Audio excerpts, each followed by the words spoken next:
A ver, una pregunta que seguro muchos nos hemos hecho. ¿Cuál es la verdadera relación entre la psicología y la educación? ¿Es la psicología como el manual de instrucciones del cerebro que toda persona que educa debería saberse? ¿O es más bien una cajita de herramientas que se usa de vez en cuando? Es que esa es la pregunta del millón, ¿no? Porque nos pone justo en medio de un debate, de más de un siglo. Piénsalo así. El aprendizaje es algo que pasa adentro de la cabeza de alguien, como un constructor solitario. ¿O es algo que se alma entre personas, en la charla, en la cultura? Me gusta esa imagen. O sea, el estudiante como un científico aislado en su laboratorio o como un aprendiz en un taller lleno de gente. Exactamente. Bueno, pues nuestra misión hoy es meternos de lleno en esa discusión. Vamos a hacer un viaje desde el origen de todo, en la filosofía, hasta las teorías que hoy marcan cómo se enseña en un aula. La idea es que podamos entender no solo las teorías, sino por qué importan y cómo se ve en el día a día. Y para eso, nos vamos a basar en un texto que hace precisamente ese recorrido. De acuerdo. Si queremos entender esta relación, tenemos que ir al principio. ¿Cómo es que la psicología y la educación, que hoy vemos tan pegadas, empezaron por caminos distintos? ¿Dónde arranca esta historia? Pues, como casi siempre, todo arranca en la filosofía, La ciencia madre, ¿no? la ciencia madre. La palabra significa amor a la sabiduría. Y en la antigüedad, un filósofo, pensemos en Aristóteles, era un todólogo del saber. Estudiaba de todo, De todo, ¿cómo qué? desde la ética hasta la biología. La filosofía lo abarcaba todo, buscaba las causas primeras de las cosas. Entiendo. Un solo gran campo para explicar el universo entero. Suena ambicioso. ¿Y cuándo se empezó a romper ese megaproyecto? Cuando cada ciencia dijo, bueno, yo me voy por mi lado. El gran quiebre llega con la modernidad. Las ciencias se dan cuenta de que para avanzar necesitan especializarse, delimitar su propio objeto de estudio. Claro. La física se independiza en el siglo XVII, la química en el XVIII, y la que nos interesa a nosotros, la psicología, corta el cordón umbilical en el siglo XIX. Bien, la psicología se declara independiente. ¿Pero qué dice que va a estudiar? Porque decir el ser humano sigue siendo gigante. Exacto. Y ese fue el primer gran debate. El psicólogo argentino José Blecher lo criticó muy bien. ¿Qué dijo? Que los primeros psicólogos, en vez de estudiar a seres humanos reales y concretos, se perdieron. Se pusieron a estudiar cosas súper abstractas como el alma, la psique, la conciencia. O sea, que estaban estudiando como fantasmas, básicamente. Es una buena forma de verlo. Conceptos casi fantasmales. Y el texto dice que para poder estudiar a la gente de verdad, la psicología tuvo que derribar algunos mitos. ¿Cuáles eran así rápidamente? Claro, el primero era el mito del hombre natural. Esta idea de Rousseau que nacemos buenos y puros, y es la sociedad la que nos corrompe. Ajá. Luego, el mito del hombre aislado, que es pensar que el ser humano es un ser solitario por naturaleza, cuando en realidad somos radicalmente sociales. ¿Y el último? El hombre abstracto, que es, por ejemplo, estudiar la memoria como si fuera la misma para todos, sin importar el contexto histórico o social. Perfecto. Entonces, una vez que la psicología se sacude estas ideas viejas, está lista para empezar. Y aquí el texto nos lleva a un viaje fascinante. ¿Cuál fue el primer intento serio de convertirla en una ciencia de laboratorio? Ese honor es de Wilhelm Wundt y su estructuralismo. Ont. El momento clave es 1879, en Leipzig, Alemania. Wundt funda el primer laboratorio de psicología experimental, y con eso, oficialmente, nace la psicología como ciencia. Un laboratorio. Me lo imagino con batas blancas y todo. ¿Qué hacían ahí? ¿Qué buscaban? Buscaban algo muy específico. Wundt quería crear una especie de tabla periódica de la conciencia. Una tabla periódica. Sí, creía que si podía descomponer nuestras experiencias mentales, como ver un color o sentir frío, en sus átomos más básicos, las sensaciones, las percepciones, podría entender la estructura de la mente. Ah, querían encontrar los ladrillos del pensamiento. ¿Y cómo hacían eso? ¿Cómo mides una sensación? Con un método llamado introspección experimental. ¿Suena complicado? Lo era. Ponían a una persona en un cuarto súper controlado, le mostraban un estímulo, una luz, un sonido, y le pedían que describiera su experiencia interna de la forma más objetiva posible. Uf, muy riguroso, pero limitado, me imagino. Porque un mapa de los ladrillos no te dice para qué sirve la pared. Diste en el clavo. La pregunta que vino después fue, ok, ¿y para qué sirve la mente? ¿Cómo funciona en el mundo real? Y esa fue la crítica de otra escuela, ¿no? Exactamente, la crítica del funcionalismo, que nació en Estados Unidos con gente como William James y, clave para la educación, John Dewey. Dewey. A ellos no les importaba tanto de qué está hecha la mente, sino para qué sirve, cómo nos ayuda a adaptarnos, a resolver problemas. Un enfoque mucho más pragmático. Y John Dewey llevó esa pregunta directo al salón de clases. Totalmente. Dewey dijo, basta de llenar a los niños con datos que van a olvidar mañana. Para él, la escuela debía ser un laboratorio para la vida. La educación no es prepararse para la vida, es la vida misma. Esa es la frase. Él proponía enseñar a pensar críticamente, a colaborar para resolver problemas reales. Una idea revolucionaria para su época y que hoy sigue más vigente que nunca. Ok. Tenemos a los que querían mapear la mente y a los que querían usarla. Pero entonces llegó una corriente que dijo algo mucho más radical. Olvidémonos de la mente. Hablemos del conductismo. El conductismo fue una bomba. John Watson, su fundador, dijo, a ver, si no lo puedo ver, medir y contar, para la ciencia no existe. O sea, fuera la conciencia, los pensamientos, las emociones. Todo. Todo afuera. La psicología, para ser científica, solo debe estudiar la conducta observable, lo que la gente hace.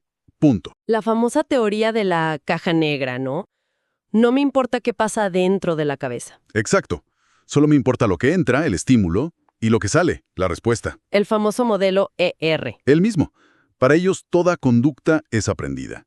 Es una respuesta condicionada a un estímulo. Si controlas los estímulos, controlas la conducta. Una visión muy mecanicista. Son increíblemente reduccionista. O sea, ¿de verdad creían que el amor o la creatividad eran solo respuestas condicionadas? Era la propuesta. Pero claro, hubo una reacción inmediata. Me imagino. Y mientras en Estados Unidos dominaba el conductismo, en Europa, en Alemania, surgió una corriente que decía todo lo contrario. La teoría de la Gestalt. Gestalt. La famosa frase es, el todo es más que la suma de sus partes. Pero a ver, expliquémoslo fácil. ¿Qué significa eso? La mejor forma de entenderlo es con un ejemplo. Si te muestro un montón de puntos negros sobre un fondo blanco, Ajá. y están organizados de cierta manera, tu cerebro no ve puntos negros, ve la cara de un perro dálmata. La dalmacidad, por así decirlo, no está en ningún punto. Está en la relación que tu cerebro crea entre ellos. Claro, el cerebro completa la imagen. Exacto. La Gestalt nos dice que nuestro cerebro es una máquina de crear sentido, no una cámara que registra datos sueltos.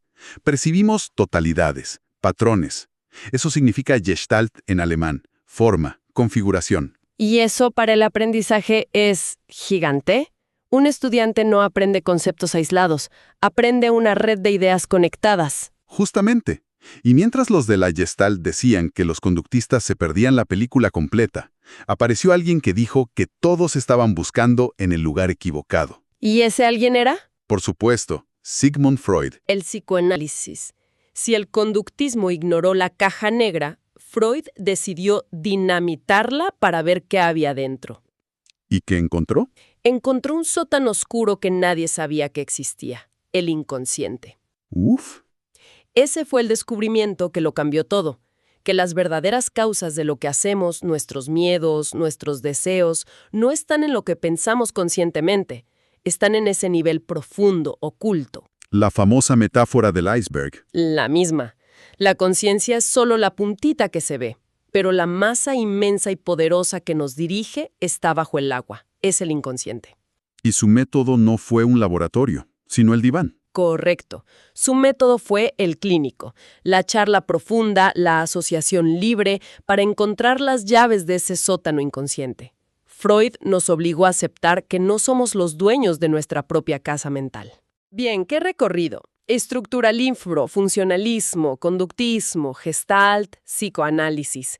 Pero ahora llegamos a dos titanes que realmente construyeron los cimientos de la educación moderna, Jean Piaget y Lev Vygotsky. Los dos grandes. Empecemos por Piaget y su psicología genética. Primero, aclaremos el nombre. Genética aquí no tiene que ver con genes, ¿verdad? Para nada. Y es un punto clave. En su teoría, genética se refiere a la génesis, al origen y al desarrollo del conocimiento. O sea, a cómo se construye. Exacto. A Piaget le obsesionaba una pregunta. ¿Cómo pasa un niño de no saber nada a pensar como un adulto? ¿Cómo se construye la inteligencia? Y su respuesta fue la del constructor solitario que decíamos al principio. Precisamente. Para Piaget, el niño es un pequeño científico. No es un recipiente vacío que llenamos de información. Es un constructor activo que crea su propio conocimiento al interactuar con el mundo. Ajá. Toca, explora, experimenta, y en ese proceso va armando sus estructuras mentales, sus andamios para pensar. Y su gran aporte fue descubrir que esa construcción no es al azar, sino que sigue unas etapas muy definidas. Exacto. Piaget demostró que un niño de 4 años no piensa como un adulto chiquito. Su lógica es cualitativamente diferente. El ejemplo clásico es el de los vasos de agua. A ver, cuéntalo. Le muestras a un niño 2 vasos iguales con la misma cantidad de agua. Luego, frente a él, pasas el agua de un vaso a otro más alto y delgado. Si le preguntas dónde hay más agua, el niño pequeño te va a decir que en el vaso alto. Claro, porque el nivel del agua es más alto. Su mente aún no puede coordinar la altura con el ancho. No ha construido esa estructura. Entonces, para Piaget, no puedes enseñarle álgebra a un niño de 5 años, no porque sea difícil, sino porque su andamio mental simplemente no está listo. Y esa es la idea central. El aprendizaje está subordinado al desarrollo. Primero la estructura, luego el contenido. Pero entonces llega Lev Vygotsky desde la Unión Soviética y le da una vuelta de tuerca a esa idea. Si Piaget veía al niño como un científico solitario, ¿cómo lo veía Vygotsky? Vygotsky lo veía como un aprendiz en un taller cultural. Me encanta esa imagen. Para él, el origen de todo desarrollo no es individual, sino social. Somos seres sociales antes que individuales. No construimos el conocimiento solos, lo co-construimos con otros. Aprendemos de afuera hacia adentro. Espera. Eso es un cambio total de paradigma. ¿Qué significa aprender de afuera hacia adentro? Significa que las herramientas más importantes para pensar no las inventamos nosotros, no las da nuestra cultura. La principal, el lenguaje. Claro. Analizamos y se convierte en la herramienta para organizar nuestro propio pensamiento. Pensamos con palabras que aprendimos de otros. Y su idea más potente para la educación es que el aprendizaje no va detrás del desarrollo, sino que tira de él, lo empuja. Exactamente. Vygotsky dice que el verdadero aprendizaje ocurre cuando alguien, con la ayuda de una persona más experta, un maestro, un padre, un compañero, logra hacer algo que no podría hacer solo. ¿Y esa colaboración lo lleva a un nuevo nivel? Lo empuja a un nuevo nivel de desarrollo. Para Vygotsky, un buen maestro no es el que espera a que el niño esté listo, sino el que le da el apoyo justo para que alcance el siguiente escalón. Entonces, si Vygotsky tiene razón, la idea del genio solitario es un mito. Desde la perspectiva de Vygotsky, absolutamente. El genio siempre está parado sobre los hombros de su cultura. ¡Qué recorrido tan increíble! Después de este viaje, volvamos a la pregunta del inicio. ¿Cómo se une todo esto en lo que llamamos psicología de la educación? Se une en lo que el texto define muy bien como una disciplina puente. Una disciplina puente. Sí, no es solo aplicar la psicología a la educación, es un campo propio, con su propia identidad, que estudia específicamente lo que pasa en las situaciones de aprendizaje. La definición de Ausubel es perfecta. Se ocupa de la naturaleza, los resultados y la evaluación del aprendizaje escolar.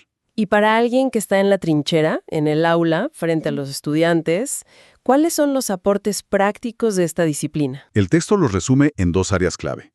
Primero, ayuda a entender los cambios que queremos provocar con la enseñanza. Y segundo, más importante, ayuda a analizar la cantidad de factores que influyen en que ese cambio ocurra o no. Internos del estudiante. ¿Qué sabe de antes? ¿Su madurez? ¿Si está motivado o no? ¡Claro! Imagina un estudiante que no entiende matemáticas. La psicología educativa nos da lentes para preguntar. ¿Es un problema tipo Piaget? O sea, que aún no tiene la estructura. ¿Es un problema Vygotsky? ¿Que le falta colaboración?